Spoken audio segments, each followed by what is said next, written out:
20수년 동안 한마음 한뜻 되어 하나님께 영광 돌리고 그림전도 1:1 양육을 통하여 많은 영혼들을 주님께로 인도하고 내가 먼저 살림받아 다른 사람을 살리는 복되고 정말 우리 의미 있는 삶을 살게 하신 주님을 찬양합니다. 좋은 교회 와서 우리 좋은 성도들과 우리 말씀으로 교제하게 하심을 감사합니다. 마른 막대기만 둬도 못하고 연약하고 부족한 만삭되어 태어나지 못한 것 같은 부족한 종이 거룩하신 하나님의 말씀을 들고 거룩한 날에 섰습니다. 종의 모습을 감추어 주시고 오늘 이 3부 예배 시간에도 하나님 나타내시고자 하시는 새 생명의 진리의 하나님의 말씀만을 가감없이 잘 청거함으로 말씀을 전하는 종이나 듣는 우리 하나님의 백성들 우리 모두가 동시에 simultaneously 우리가 하나님의 말씀으로 수술받고 하나님의 말씀으로 새 능력과 생명을 받고 우리의 예수 믿고 살아가는 사람들이 패배하는 것이 아니라 승리하게 하여 주시사 우리 여호와 니시의 깃발이 가정가정마다 일어나게 하시고 세안장로 교회의 여호와 니시의 깃발이 꽂혀지는 복된 역사가 계속되게 하여 주시옵소서. 감사드리며 예수님의 이름으로 축복하며 간절히 기도 올리옵나이다. 아멘. 할렐루야. 우리 앞에 계신 분들 인사 나누십시다. 참 환상적으로 생기셨습니다. 인사 나누십시다. 86세 되신 할아버지가 아마 제가 보니까 한 20대 말쯤 되는 경찰관 앞에서 손잡벌 되는 경찰관 앞에서 취조를 받고 있는 우리 동영상을 누가 한국에서 저에게 보내주셨습니다. 제 설교를 돕기 위해서 전 세계에서 이런 자료들을 보내주시는 분들이 많이 계세요. 86세 되신 할아버지가 품위 있게 연세가 드셨어요. 아주 기품이 있어 보이시고 하얀 백발이신데 86세 되시는데 디그니티가 있어요. 그런데 그 앞에서 우리 취조하는 경찰관이 아주 새파란 젊은 경찰관이 할아버지한테 질문을 해요. 할아버지 왜 그러셨어요? 할아버지 우리 동네에서 할아버지 집처럼 화목하고 행복한 가정이 어디 있어요?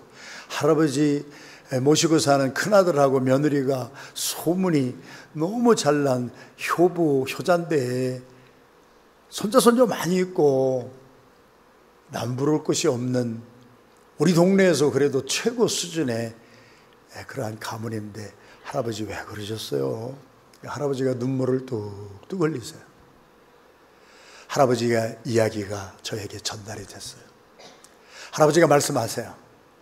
저는 계속 스토리텔링입니다. 지금 글쎄 내가 20대 때 사업을 시장에서 시작해서 새벽부터 나가서 밤까지 열심히 뛰는데 어느 날 우리 가게에 장 보러 오신 아주머니가 있었는데 시장 장바구니에 지갑이 있는데 지갑이 열려있고 캐시가 눈에 보이는 거야.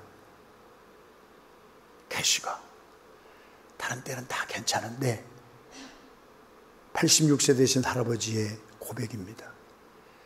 그때 아주머니가 물건 고르는 틈에 나도 모르게 손이 쓱 가가지고 캐시를 훔쳤습니다.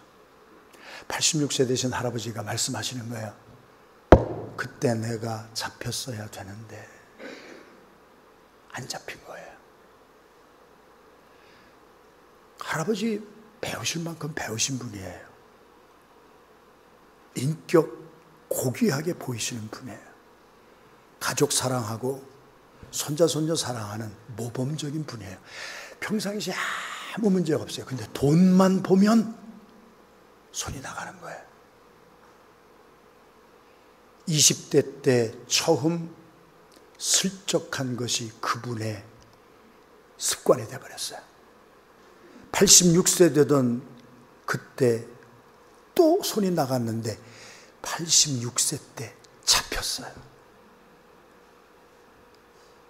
오늘 메시지의 주제는 습관입니다.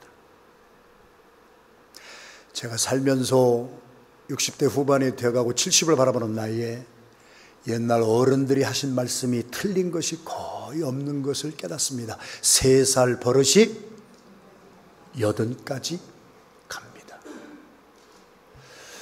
여러분의 습관은 무엇입니까? 잠깐 생각해 보세요. 수년 전에 스티븐 코비라고 하는 사람이 지었던 베스트셀러가 있었어요. 저희 성도들 다 이달의 추천도서로 전체가 다 읽었어요. 스티븐 코비가 지어서 베스트셀러가 되었던 책의 이름이 성공하는 사람들의 7가지 습관입니다.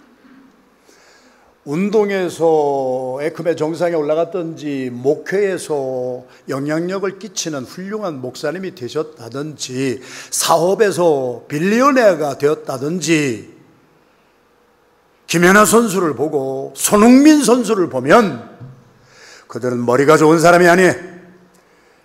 그들은 다른 것이 그들의 성공의 열쇠가 된 것이 아니라 그들은 다른 사람하고 다른 습관이 있어요. 4년 전에 뉴욕타임스 기자가 써서 베스트셀러가 되었던 책을 저희들 다 읽었어요.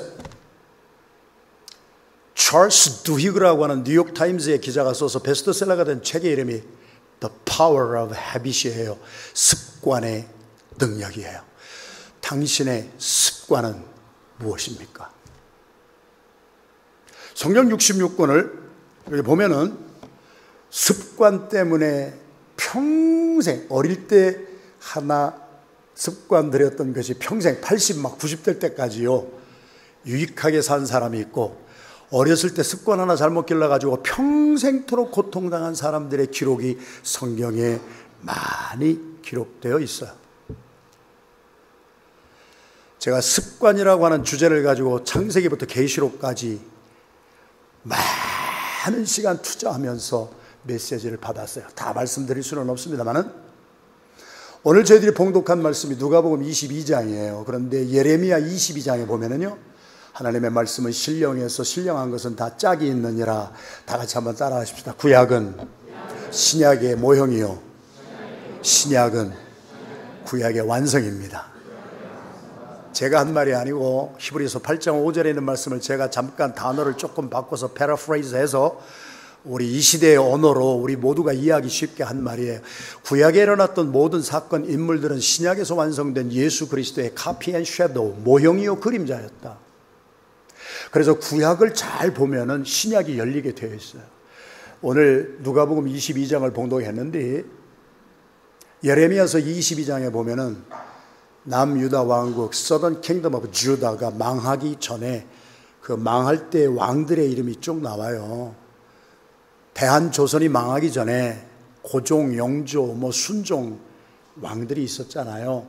그거와 마찬가지로 예레미야서 22장에 보면은 남유다 왕국이 망하기 전에 왕들의 이름이 많이 나오는데 그 중에 여호야킴 왕이 등장합니다. 제호야킴. 눈물의 선지자가 예레미야가 왕이 하나님이 여태까지 쓰신 인장반지 King Jehoiakim, you have been used by God as a signature ring of God. 하나님이 인장반지로 쓰셨어요. 옛날에 왕들이 권위를 나타내고 조서를 발송할 때 signature ring, 링을 딱 찍어서 효력이 생기잖아요. 하나님이 그렇게 쓰셨던 왕이지만 이제 하나님께서는 당신을 쓰지 않습니다.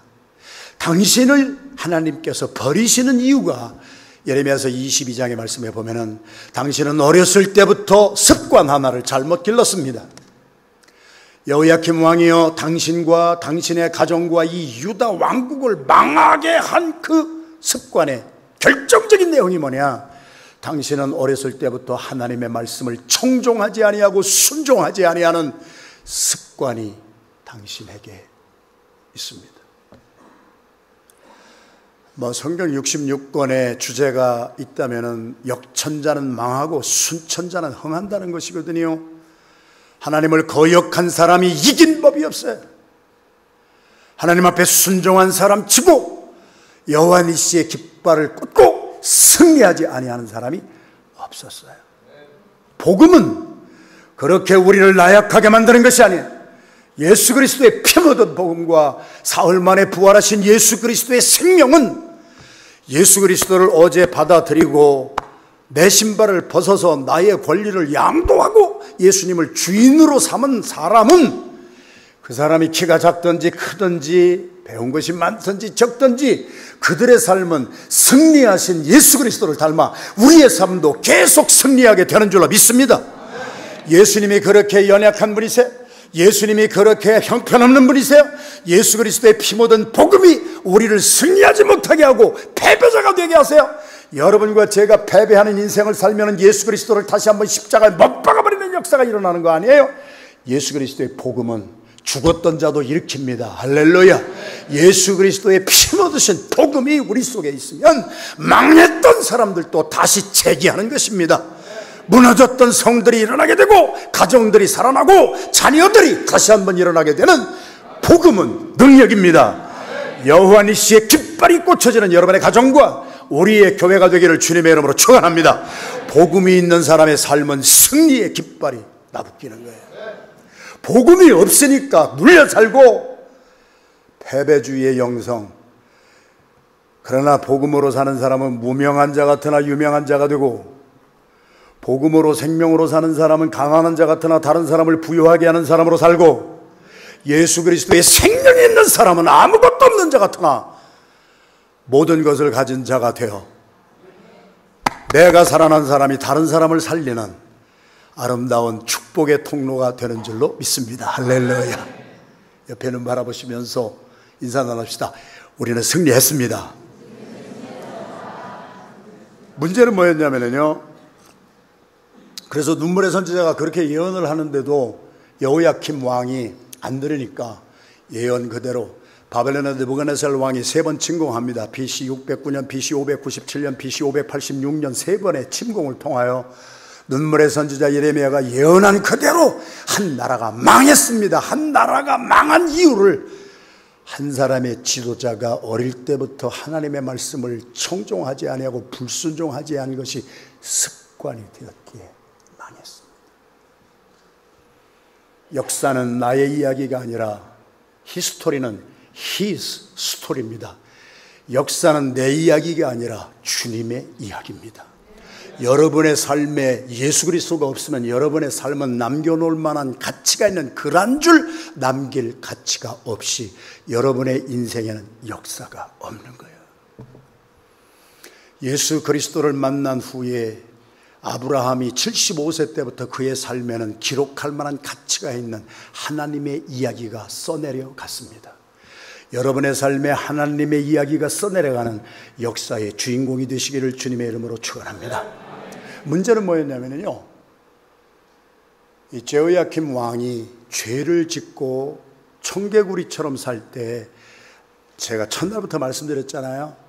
내가 죄를 짓고 내가 죄의 값을 받으면 it's okay. 그런데 내가 죄를 짓는 것을 누가 보고 사느냐? 내 자식이 보고 사는 거예요. Sin is contagious.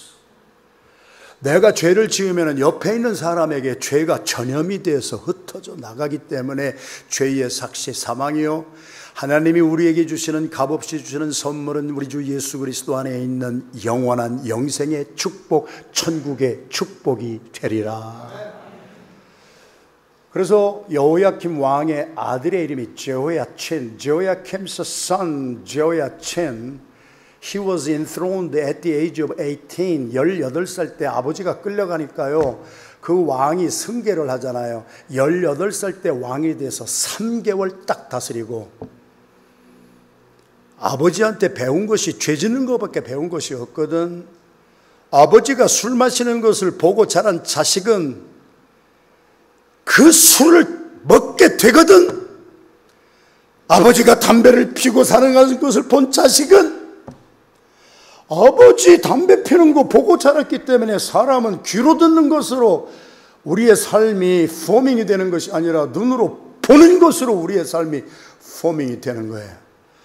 여러분이 자녀들을 정말 사랑하신다면 오늘 점심 식사하시고 4부 예배에 자식 아무렇게나 살다가 죽어도 괜찮다고 하는 분은 3부 예배 끝나자마자 집에 가서 텔레비전 앞에서 헤헤거리고 계세요.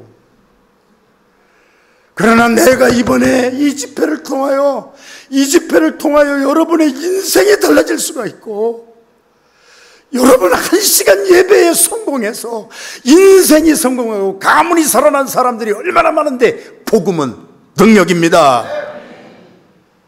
사부 예배 때 어떻게 내가 예수 그리스도를 믿고 나의 삶에 여호와 니시의 깃발이 꽂혔다면 이 유산을 자녀들에게 넘겨주어서 나의 자자손손 대대로 우리의 자녀들이 승리하는 삶을 살기를 원하시는 몇 분만 사부 예배에 오시기를 주님의 이름으로 축원합니다. 진짜 또 몇 명만 올라, 청개구리처럼.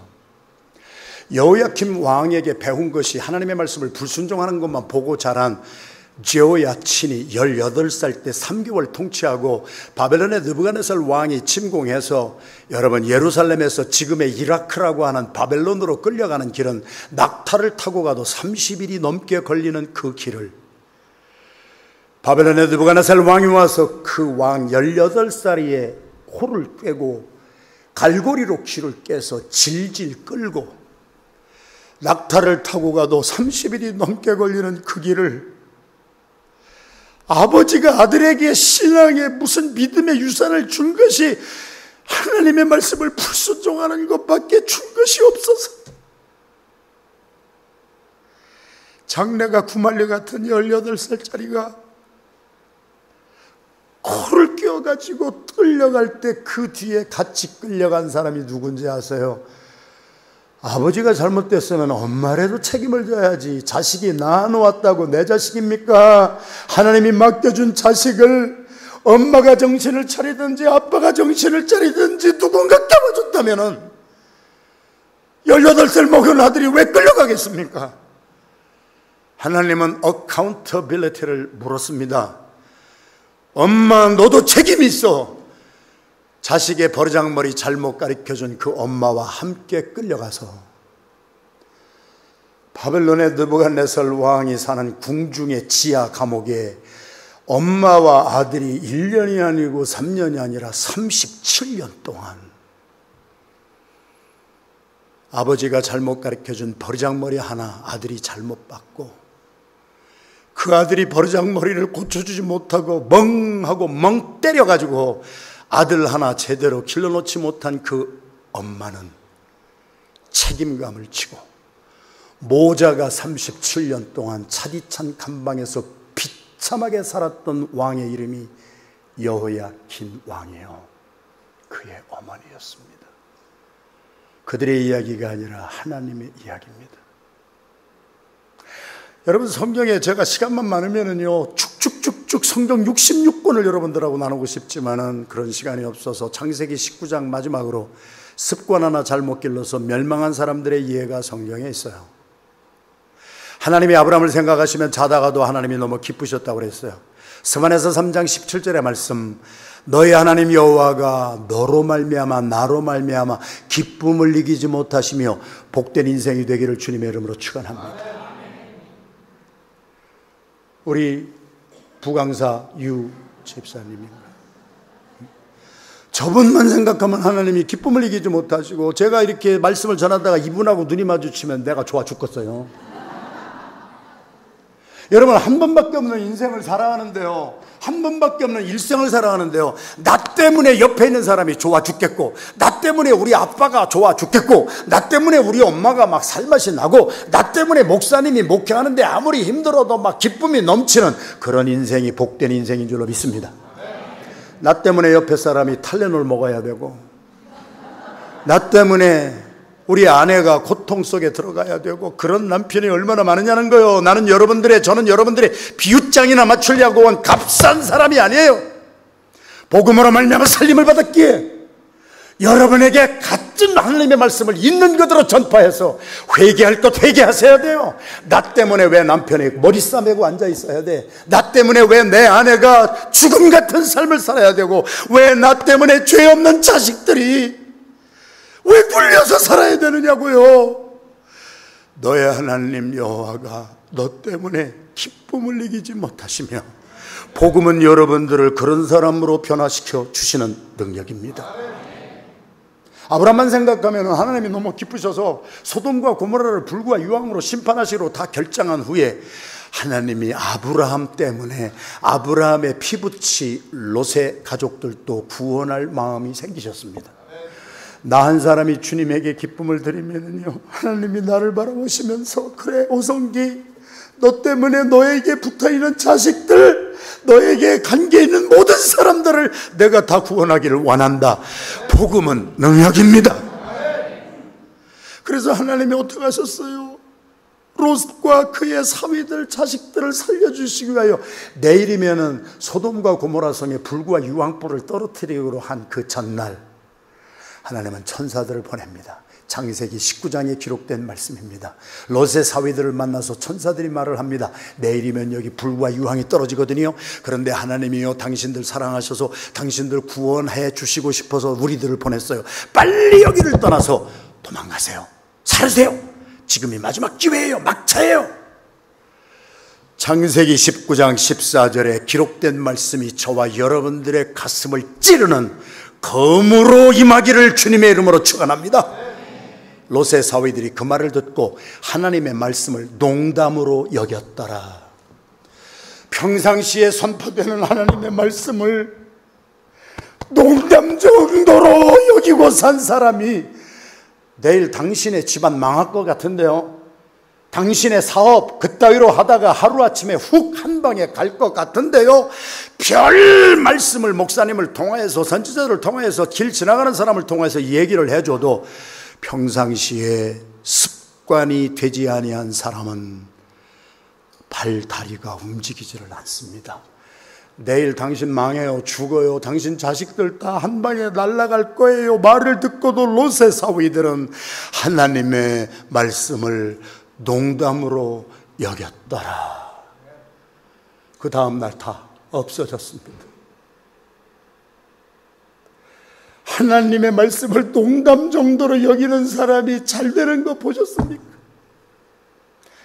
오늘 저와 여러분들의 삶에 가장 믿음의 주요 온전케 하시는 예수님을 바라보면, 예수님은 히브리서 5장 8절 이하의 말씀에 예수님은 하나님의 아들이셨다 할지라도 고난 가운데에서 순종을 배우셔서 순종은 학습되어지는 것입니다.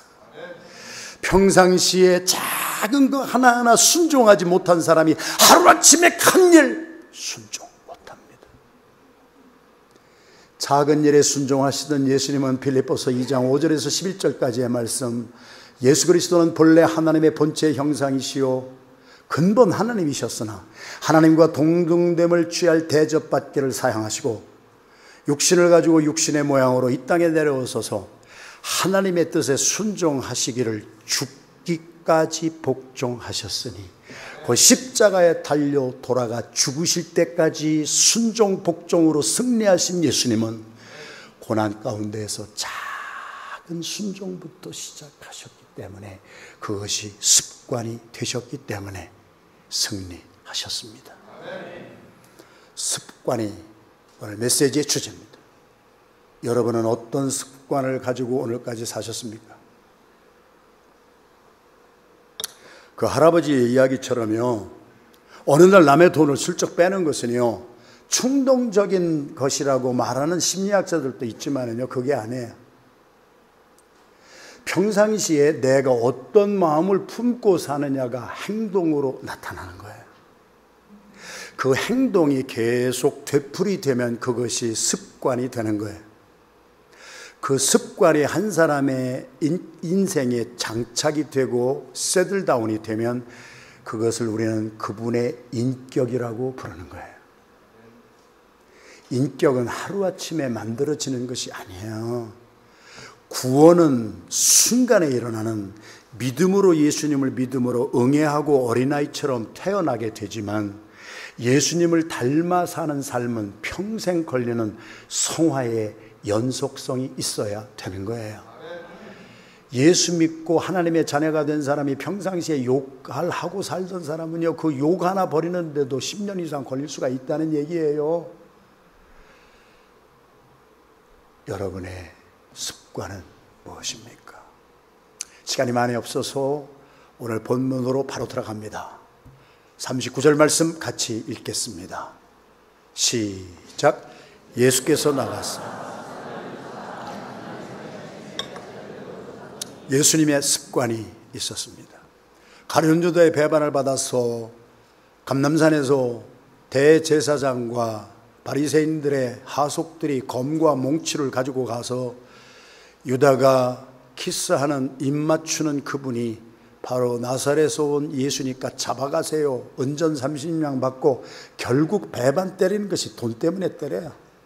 자식이 부모 배반하는 것이 돈 문제 때문에 그래요. 남편과 아내가 싸우는 것이 돈 문제 가지고 싸우는 거예요. 그 말씀을 더 계속 드릴 수는 없고, 그 밤에 예수님이 아세요. 예수님 하나님이시잖아요. 그 밤에 유다가 배반할 거 아셨어요. 그 밤에 제자들과 이제는 영원히 separate 되는 이별의 밤인 것을 아셨어요. 그러면은 내가 오늘 잡혀요. 내가 오늘 배반 받아요. 그러면 우리의 삶에 옵션이 생겨요. 옵션 넘버 원, 도망가면 되는 거예요. 피하면 되는 거예요. 안 잡히면 되잖아요. 그런데 예수님은 옵션을 버리셨어요. 그리고 예수님은 평상시에 하던 습관대로 기도가 예수님의 인격이었습니다. 첫날 집회에 참여한 분은 기도는 날숨과 들숨이라고 하는 것을 말씀을 드렸습니다만은 이제 the day after입니다. 은혜 받은 후에 우리가 어떻게 살아야 할 것인가. 기도는 우리의 인격이 되어야 됩니다. 기도는 우리의 삶이지 1시간 나와서 기도하는 액티비티가 아니고 이벤트가 아닙니다. Prayer is my life. 예수님은 기도가 인격이셨고 기도가 삶이셨습니다. 예수 믿는다고 하는 많은 사람들이 행사 위주로, 이벤트 위주로 그 시간에 나와서 잠깐 얼굴 보는 것으로 살지만, 저와 여러분들이 은혜 받고 구원받은 백성들에게 우리의 삶과 우리의 인격은 기도가 되어야 됩니다. 그래서 예수님은 습관을 쫓아 감람산에 가셔서 무릎을 꿇고 땀방울이 핏방울이 되어 떨어질 때까지 기도하셨어요. 여러분, 땀방울이 얼마나 무릎을 꿇고 생명을 내던지는 기도를 했기 때문에 핏방울처럼 느껴지고 핏방울처럼 떨어지겠습니까? 그렇게 기도하셨습니까? 저보고 밖에 나가서 10시간 삽을 들고 땅을 파라고 하면 차라리 그거 하겠습니다. 주의 종들이 말씀 30분 전하기 위하여서 무릎을 꿇고 30분을 위하여서 30시간을 무릎을 꿇고 통곡하며 기도할 때 장이 다 나갑니다. 수요일날 저녁에 예배 끝나고 1시간 부르짖어 기도하면 땀방울이 빗방울이 되어 뚝뚝 떨어집니다. 10시간 땅 파는 게 훨씬 쉽습니다. 그렇게 슬쩍슬쩍 기도하는 것이 아니라 예수님이 하나님이셔서 기도할 필요가 없으신 분이 기도를 가르치시고 우리에게 구원받은 사람들, 제자들이 어떻게 살아야 되느냐, 기도가 너희의 삶이 되고 너희의 인격이 되고 너희의 습관이 될 수 있도록 예수님은 습관을 쫓아 올라가셔서 무릎을 꿇으시고 땀방울이 핏방울이 되어 뚝뚝 떨어질 때까지 기도하시고 기도를 가르치시고 제자들하고 헤어지셨습니다. 여러분의 기도의 삶이 어떻습니까? 어제도 말씀드렸듯이 사역 잘하는 사람들이요, 저 수도 없이 봤는데요, 얼마 하다가 끝나버리고 얼마 하다가 주님 뒤돌아버리는 사람을 너무 많이 봤어요. 기도에 뿌리가 없어서 그래요.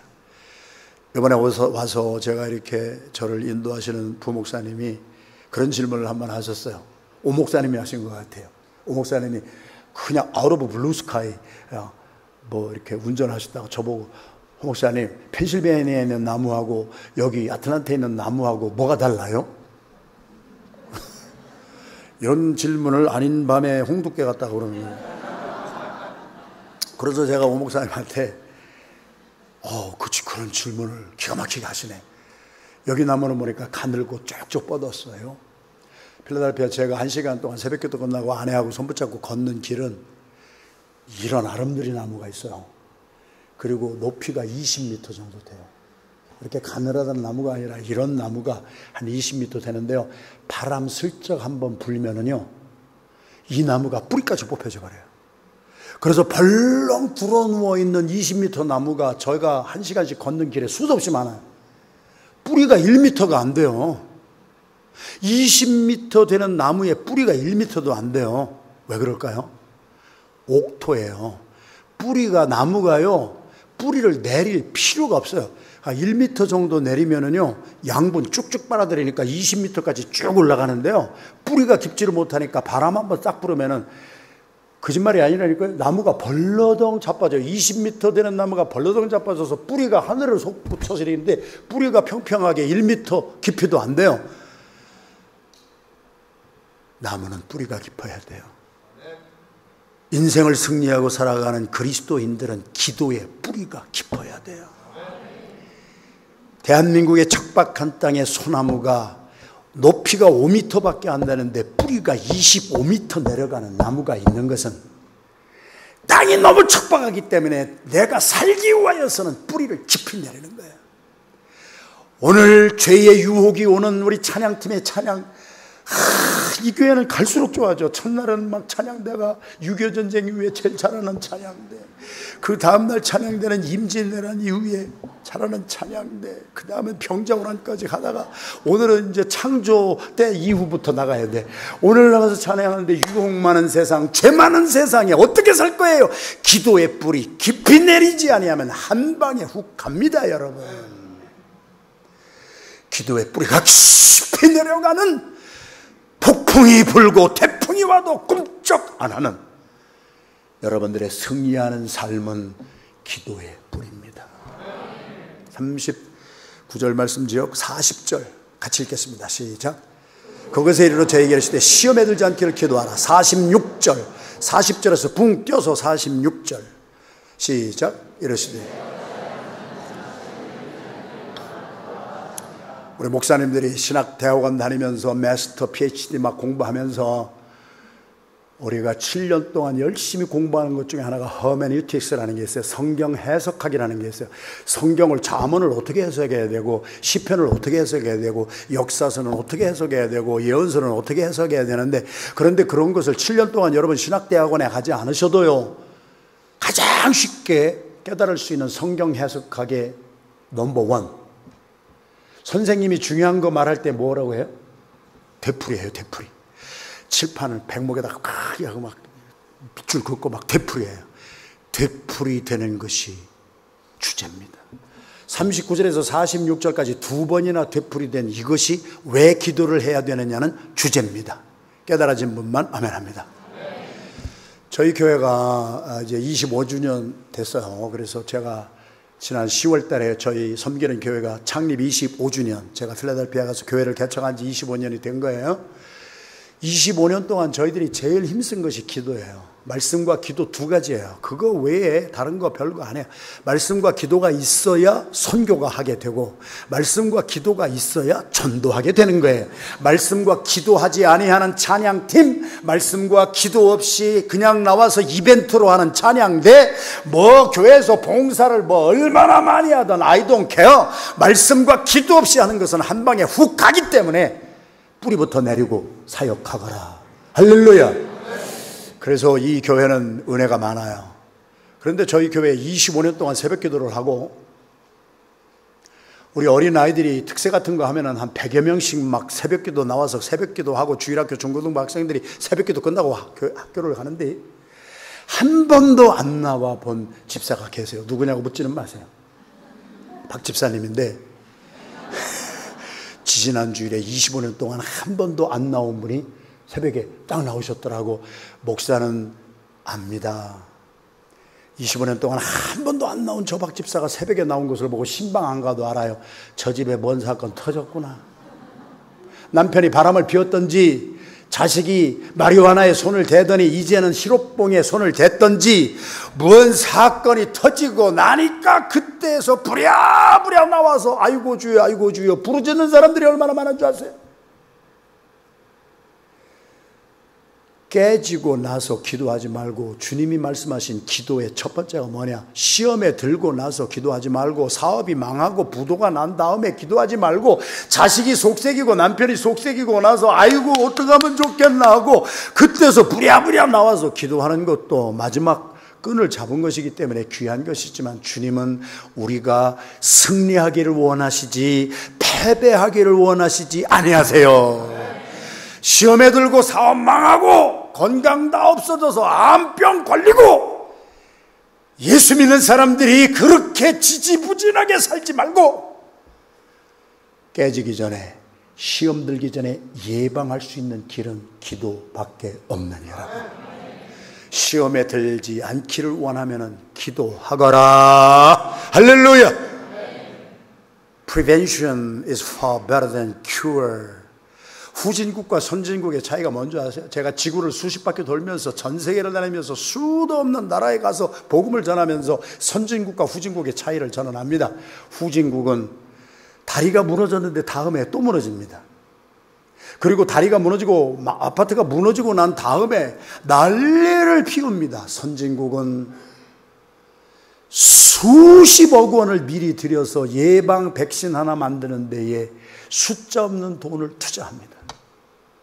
선진국은 예방에 힘쓰는 나라를 선진국이라 하고, 후진국은 다 깨지고 망한 다음에 고쳐보려고 하는 나라가 후진국입니다. 제가 선진국, 후진국 얘기를 하는 것이 아니라 교회의 성도들이 선진국형 성도가 있고 후진국형 성도가 있더라는 얘기입니다. 집안에 문제 생기고, 건강 문제 생기고, 사업 문제 생기고, 자식 문제 생기고 나서 부르짖는 사람이 있고, 등 따숩고 배부르고 잘 되는데도 미리 나와 기도하는 예방형 선진국형 성도가 되시기를 주님의 이름으로 축원합니다. 이거 시간이 너무 없어서 큰일 났네요. 제가 얼마 전에 인도네시아에 한 350명 현지 목회자들 5일 동안 영성훈련 집회 마치고 왔습니다. 제가 인도네시아 말을 못하니까 통역을 세워서 제가 복음을 전하는데, 우리 한국 선교사님의 사모님이 인도네시아어를 유창하게 합니다. 그래서 사모님이 통역을 해 주셔서 제가 말씀을 잘 전하고 끝나고 오려고 하는데, 그 사모님이 목사님, 제가 목사님 통역해 주셨으니까 부탁이 하나 있는데요, 저희 교회 가셔서 우리 남편 좀 만나주세요. 우리 남편은요 기인 중에 기인입니다. He's a weirdo 그래요. 뭐가 그렇게 위어드한 사람이에요? 그랬더니 차를 타고 가시면서 얘기를 하시는데, 신학대학원에서 만나서 캠퍼스 커플이 됐어요. 그랬는데 자기 남편이 신혼여행 갈 때까지도 어떤 사람인지 몰랐대요. 근데 신혼여행을 갔어요. 결혼하고. 그리고서 제주도로 갔어요. 그래서 그 시대의 신혼여행은, 이번에 제 둘째 아들이 장가를 갔어요. 우리 둘째 아들하고 며느리가 저 뒤에서 저를 바라보고 있어요 지금. 그런데 요즘의 신혼여행은 자기들이 결혼하고 둘이만 가더라고. 요즘에는 그래요. 그런데 저희 시대의 신혼여행은 여행사를 중심으로 해가지고 20커플 40명이 한 버스 타고 가요. 그리고 똑같은 코스를 돌아요. 그리고 똑같은 장소에서 줄 서가지고 기다리고 있다가 사진 한 장씩 딱 찍고 그렇게 오는데, 만장굴에 들어갔던 때래요. 만장굴에 40명이 들어갔는데 자기 남편이 실종된 거예요. 이 한 사람이 없어졌어요. 그러니까 39명, 가이드까지 40명이 만장굴을 다 뒤졌는데도 자기 남편이 어디 갔나 없어. 그래가지고 굴 밖에 나와서 막 찾는데, 저기 무슨 나무가 있는데 그 밑에 뭐 시커먼 게 있어서 가봤더니 자기 남편이 거기서 무릎 꿇고 기도하더라는 거예요. 난리가 난 거예요. 당신 왜 그러냐고. 그래서 자기 남편을 신혼여행 가가지고 자기 남편이 어떠한 사람인지를 알았더래요. 그분은 신학대학원 다닐 때 모슬림을 향한 하나님의 사명을 받았어요. 그래서 내가 이제 인도네시아 2억 명이 넘는 나라의 80%가 모슬림인 나라, 쌍둥이 빌딩이 무너질 때 리모트 컨트롤을 어디서 했는지 아시잖아요. 인도네시아에서 했어요. 모슬림에서 했어요. 그 모슬림의 나라에 내가 복음을 전하러 가야 되겠다고 모슬림을 연구했더니, 모슬림은 알라에게 하루에 5번씩 기도하더라는 거예요. 그래서 내가 하루에 5번씩 기도하는 사람들에게 복음을 전해서 예수 그리스도를 믿게 하려면 나는 하루에 6번씩 기도하거라. 아무도 그렇게 하라고 한 사람이 없는데 자기 혼자 결심하고 24시간을 6시간 만에 기도하니까 몇 시간 만에 한 번씩? 이 계산이 빨리빨리 안 되니까 사업이 잘 안 되는 거예요, 여러분. 그래가지고 4시간만 되면은 세상 천지개벽이 해도, 어디에 무엇을 해도 기도하는 거예요. 만장굴에 들어간 시간이 기도 시간이에요. 그래서 나와가지고 남이야 구경을 하던 말던 자기로 나가서 기도하는 거예요. 무릎 꿇고. 아이고, 인도네시아 갔더니 한국 선교사님들이 많이 계세요. 한 달에 한 번씩 만나요, 선교사님들끼리. 그래가지고 천군 백군 해가지고 축구 시합을 해요. 바베큐 구워 잡수시고. 그래서 축구 시합을 하는데 이 선교사님이 천군의 골키퍼를 했어요. 자, 이제 앞으로 얘기를 안 해도 여러분 다 유추가 되는 거야. 이게 스토리텔링의 능력이에요, 이게. 그래가지고 천군 백군 선교사님들끼리 막 공을 차는데 한참 쳐다보는데 천군의 골키퍼가 없어졌어. 그래가지고 백군한테 6대 0으로 진 거예요. 아무리 훌륭한 선교사님들도요, 성화를 잃어버리고 예수님을 잃어버리는 때가 언제인 줄 아세요? 축구에 졌을 때예요. 그래가지고 이놈의 선교사가 도대체 어디 갔느냐 하고 막 사방팔방 찾으니까 저쪽 큰 나무가 있는데 거기 가봤더니 거기서 무릎 꿇고 기도하고 앉았어요. 기인이에요. 제가 가서 울었어요. 모슬렘에 저도 가서 복음을 전하다가 추방도 당하고 쫓겨난 적도 있지만 모슬렘권에 들어가서 하루에 6번씩 예방하면서 기도한 그 선교사님의 교회에 모슬렘 800명이 예수 믿는 사람으로 개종하고 그들이 하나님을 찬양하는 그 모습을 볼 때 기도가 우리의 삶을 예방해 주는구나. 기도가 우리를 승리하게 하시는 것이구나. 시험에 들고 나서 깨지고 나서 사업 망하고 건강 잘못되고 나서 부랴부랴 기도하려고 하지 마시고 시험에 들지 말고 깨지기 전에 기도하거라. 예방의 능력이 임하리라. 예수 믿고 구원받은 우리들에게 승리의 깃발이 계속 기도를 통하여 일어나게 되기를 주님의 이름으로 축원합니다. 42절 말씀 보겠습니다. 42절 시작. 가라사대 아버지여, 만일 아버지의 뜻이거든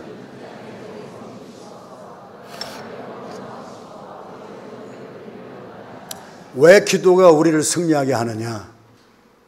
기도하면 하나님의 뜻이 무엇인지를 깨닫기 때문입니다.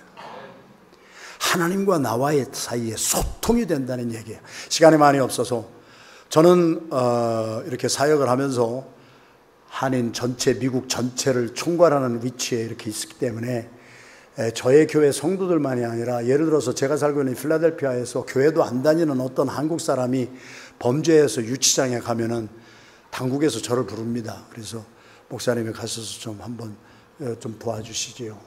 교육감이 저한테 전화 와서 문제 있는 학생에게 이 아이를 잡아가기 전에 목사님이 어떻게 한번 봐주세요. 그래서 제가 정신병원도 가끔 가고요. 감옥소에도 가끔 갑니다. 저희 교회 교인 때문이 아니라 커뮤니티에 한인들의 문제가 생기면 그렇게 가요. 제가 정신병원에 갔다가 충격받은 것이 있습니다. 지금이 21세기입니다. 정신병원의 환자가 1년 동안 입원을 했어요. 이 사람을 퇴원시킬 것인가, 더 데리고 있을 것인가, 약물 모니터링 1년 정도 하고 수치가 다 나와가지고 디지털 시대에 퇴원을 할 것인가, 디스차지를 할 것인가, 좀 더 있게 할 것인가, 의사 선생님들은 여기 계실 거 아니에요? 다 알아요. 그런데 어떤 정신병원에 갔더니 지금도 1950년대 아날로그 방법을 쓰는 정신병원이 지금도 있는 것을 발견하고 충격받았어요. 자, 환자가 하나 있어요. 1년 동안 정신병원에 입원했어요. 이 사람을 디스차지해야 할 것인가? 모니터링에서 수치가 다 나와 있어요. 그런데도 마지막 방법을 하나 써요. 조그만 방으로 데리고 가요. 그리고 밖에서는 다 보이지만 안에서는 밖이 안 보여요. 그리고 밖에서는 의사 선생님과 관계자들이 이렇게 보고 있습니다. 그 방에는 다른 거 아무것도 없어요. 싱크대가 하나 있어요. 큰 봉걸레가 하나 있어요. 그리고 싱크대에 물을 틀어요. 그러면 물이 넘쳐서 바닥에 어떻게 될까요? 하여튼 어제부터 오늘까지 뭔 질문을 해도 답을 안 해요. 물이 어떻게 돼요? 넘쳐요. 그래서 바닥이 어떻게 돼요? 물이 흥건히 고여요. 그러면 의사 선생님이 닦으세요. 그래요. 그러면 어떤 환자는요, 부지런히 닦는 거예요. 물은 지금 계속 어떻게 되고 있는데? 계속 흘러내려오고 있는데 그거는 못 봐요. 펑션이 안 돼요. 그리고 계속 이것만 닦아요. 그러면은 한 30분 보고 있다가 의사 선생님이 한 1년 더 계시다가 가셔야 될 것 같습니다. 그런데 어떤 환자를 딱 했더니 처음에 바닥을 막 닦다가 문제의 근본 원인을 발견하는 거예요. 그러더니 바닥을 안 닦고 뭐 해요? 수도꼭지를 잠가요. 그리고 깨끗하게 닦아요. 의사 선생님이 한 30분 보고 있다가 오늘 짐 싸시고 내일 퇴원하시지요. 제가 지금 정신병원 얘기하는 게 아니에요. 우리들의 이야기예요. It is not his story, it is our story. 우리가 예수 믿는다고 하면서도 우리는 사업이 안 되면은 돈의 문제를 가지고 계속 쓸고 닦고, 건강에 문제가 생기면 약을 뭐를 먹을까 현상에 보이는 것에 우리는 집중하지만 나와 하나님과의 관계가 어디서 깨졌는지를 보는 사람이 별로 없다는 얘기예요. 저는 한 교회에서 25년 목회했습니다. 저희 교회 성도들 가운데는 아파트 렌트비도 못 내는 분도 계십니다. 어마어마한 사업을 하다가 한 방에 훅 날아갔기 때문에 라면 하나 먹을 돈이 없었던 분도 우리 교회에 있었습니다. 폐업감사 예배 두 번 드렸습니다. 그런데 그분들이 바닥을 쓸고 재정에 문제 가지고 막 몸부림을 치다가 그들이 무엇을 발견했느냐? 내가 교회만 왔다 갔다 했지 내가 예수님과의 관계가 아무것도 없었구나. 주님은 우리들에게 생수를 계속 공급해 주시는데 하나님과의 관계가 내가 끊어지고 나니까 하나님이 나에게 부어주시는 축복은 다 낭비가 돼서 다 바닥에 흘려서 하나님이 주시는 그 엄청난 승리의 축복을 내가 받아 누리지를 못하고 바닥만 계속 닦고 있는 우리들도 어느 정도까지는 병이 드는 사람들이에요. 주님이 말씀하셨어요. 기도는 나와 하나님과의 관계가 어디서 깨어졌는지, 하나님의 축복이 왜 나에게, 나의 자녀들에게 승리하는 그 축복이 넘치게 되어 있는데 내가 하나님과의 관계가 끊어짐으로 그 축복이 땅에 버려지는 아무 의미 없는 것으로 소비되는 사람이 얼마나 많은가. 기도를 통하여 깨어진 주님과의 관계가 회복이 될 때 하나님이 부으시는 축복이 여러분의 가정을 살리고 우리의 교회를 부흥하게 하는 놀라운 축복을 받아 승리하는 여호와 니시의 깃발이 꽂혀지기를 주님의 이름으로 축원합니다. 아이고 시간이 없어서 40분까지 4분밖에 안 남았네. 43절 한 절만 읽고 메시지 마치겠습니다. 43절 시작. 사자가 하늘로부터 어제 이 자리에 나와서 제 메시지를 들으신 분들은 유 박사가 어떤 박사인지 압니다. 어제 안 나오신 분은 유 박사가 뭔고? 그러니까 집회가 열리면은요 1시간 빠지면은 내가 1000만 불 이상의 손해를 볼 수 있다고 하는 것을 깨달아야 돼요. 할렐루야. 그 유 박사가 이 성경 구절 할 때 저는 지금도 웃음이 나와요. 손을 또 들었어요. 목사님, 감남산에는 사자가 그렇게 많았나요? 그 사자가 아니요. 그 사자는 라이온이라는 사자가 아니라 기도하는 사람은 하늘로부터 하나님이 보내시는 천사를 통하여 기도하는 사람의 힘을 도와줍니다. 기도하는 사람이 승리하도록 힘을 도와줍니다. 목회자들은 이 기도의 맛을 보았습니다. 저희 교회도 목사보다 더 많이 기도하는 저희 전도사는 하루에 9시간 기도하는 전도사가 있었습니다. 미친 사람입니다. 이거는 옥하는 목사님의 제자 훈련 제1강이 뭔지 아십니까?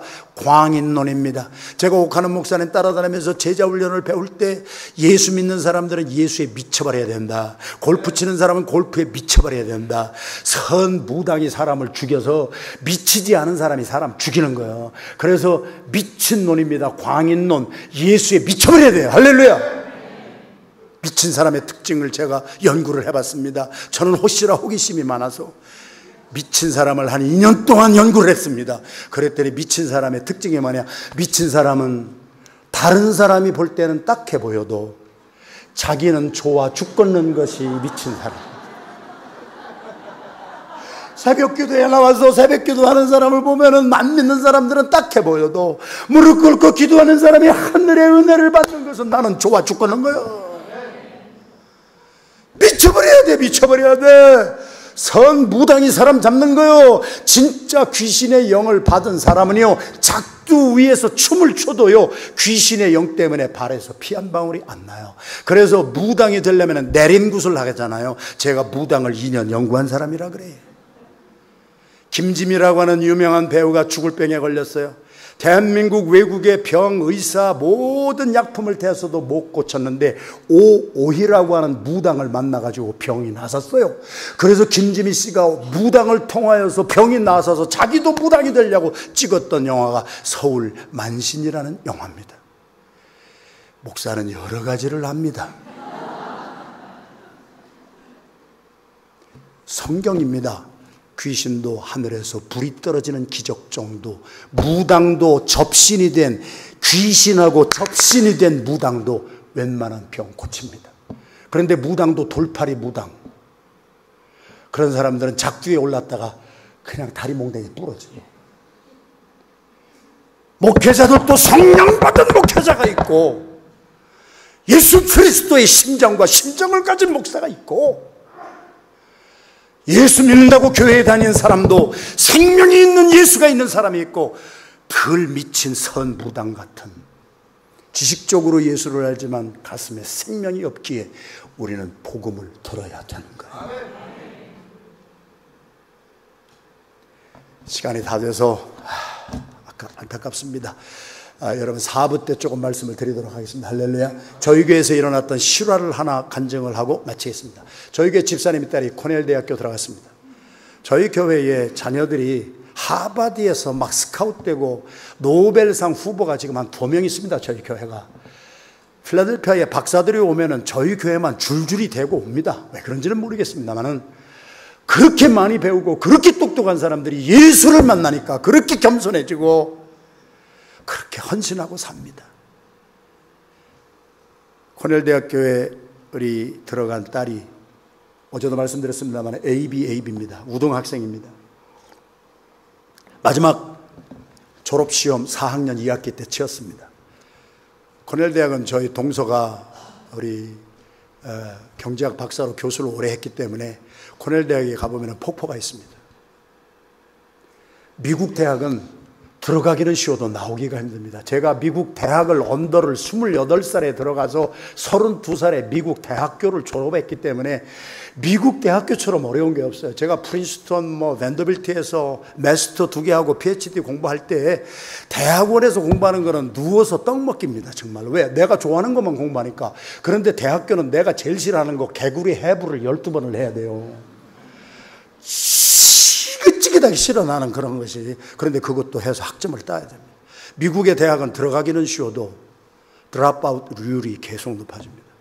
우리 코넬 대학을 들어간 우리 집사님의 딸이 ABAB 맞았는데 4학년 2학기 때 졸업시험을 치렀는데 시험 답안지가 없어졌어요. 코넬 대학교의 학칙은 시험 답안지가 없으면 F학점입니다. 공부를 하나도 안 한 학생이 나 시험을 보고 나서 나 답안지 냈는데요. 난 답안지 냈어요. 당신들 책임 안 해요? 그러면 뭐 어떻게 할 거예요? 답안지가 없으면 F입니다. 학교가 난리가 나서 이 아이 때문에 답안지를 막 찾았는데 안 나오는 거예요. 조교들이 난리가 났어요. 교수한테 불려갔습니다. 교수가 4년 동안의 성적을 보니까 B입니다. B도 몇 개 없어. 거의 A인데 너무 아까운 거예요. 그래서 교수가 질문했습니다. 너 시험 답안지 낼 때 너 시험 답안지 내는 것을 본 증인을 좀 세워라. 그러면은 우리가 좀 참고를 하겠다. 그래서 울면서 전화가 온 거예요. 그래서 제 전화를 저희 아내가 받고 저한테 연락하고, 그래서 제가 우리 아이한테 전화를 했습니다. 목사님이 도와주고 싶어도 도와줄 수 있는 것은 기도밖에 없으니까 미국에서 태어난 2세입니다. 너 오늘부터 3일 동안 금식 들어가자.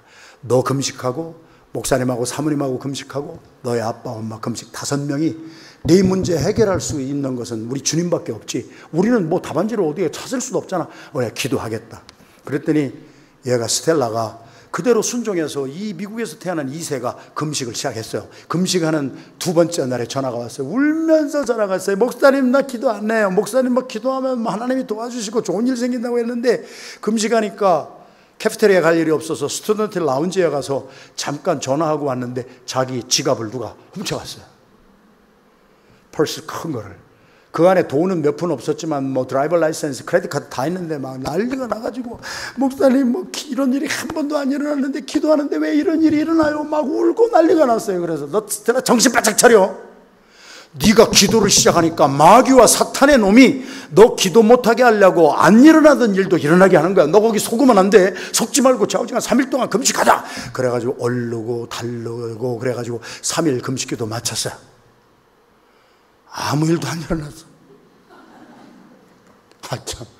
그래가지고 얘가 실망이 너무 됐는데 교수가 너무너무 안타까우니까 마지막으로 불렀어요. 조교수들 다 있는데 교수방에 불려갔어요. 교수가 4년 동안 성적을 바라보고 이건 너무 아깝거든. 그래서 그 질문을 한 거야. 너 시험 답안지 내는 사람, 본 사람 증인만 에피더피스트를 좀 세워라. 없어요. 스텔라가 고백하는 거예요. 배에서는 막 창피하게 꼬르륵 소리 나지. 지갑은 뭐 누가 훔쳐가서 잊어버렸지. 성질은 나지. 그러니까 우리 스텔라가 집사님의 딸이 교수님 걱정 마세요. Don't worry. 나요. 그래요. 다음에 재수강 신청하고 그리고 내가 시험 다시 보고 내가 6개월 다음 학기에 졸업을 하더라도 알았어요. 나 뭐 내 시험 답안지 내는 사람도 본 사람도 없어요. 그리고 그냥 나왔어요. 나오는데 우리 스텔라가 간증을 합니다. 교수실에 도어knob을 딱 잡고 돌리는데 자기 평생에 체험하지 못한 뱃속에서부터 무슨 샘물 같은 것이 막 콸콸콸콸 솟는데 내 평생이라고 해봤자 20몇 살밖에 안 되지만 내 평생에 이런 체험이 없는데 속에서 뭐가 꿈틀꿈틀 올라오면서 자기도 주체하지 못하게 막 웃음이 나오고 내가 생전에 체험하지 못한 이게 막 일어나서 자기가 너무너무 막 힘이 생겨서 교수실 문을 나오려고 하다가 교수님한테 가서 I forgot one person.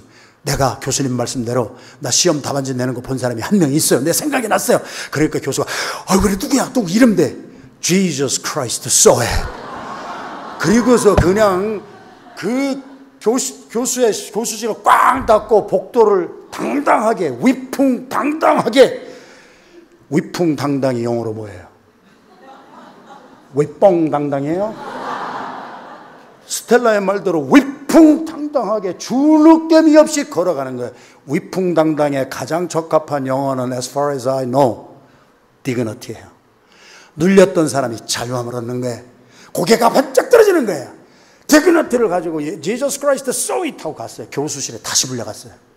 코넬 대학교에서 일어났던 실화입니다.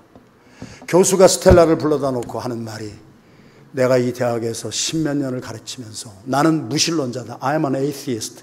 나는 아무 신도 믿지 아니하고 예수 그리스도 믿지도 않아. 그러나 네가 믿는 신의 이름인 예수를 불러가면서 Jesus Christ saw it 하는 말을 들었을 때 내 마음에 감동이 생겼다. 사람의 눈치를 보지 아니하고 자기가 믿고 있는 신에 대하여서 당당하게 얘기하는 너를 보는 순간 너는 진실된 아이구나.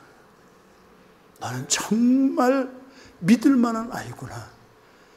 교수의 직권을 사용해서 답안지가 없으니까 다음 학기밖에는 할 수가 없지만 내 직권을 사용해서 A 학점은 못 주고 B 플러스를 줄 테니까 올해 졸업하거라. 기숙사에 돌아왔더니 쪽지가 와 있어요.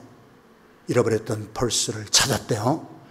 찾아가라 그래서 찾아갔더니 지갑 안에 있었던 돈 캐시 10몇 불만 없어지고 드라이버 라이센스 크레딧 카드 선 하나 안 되고 한 12불인가만 없어졌어요. 그리고 그 해 졸업하고 지금 결혼해서 아들 딸 낳고 잘 먹고 잘 살고 있다는 얘기예요.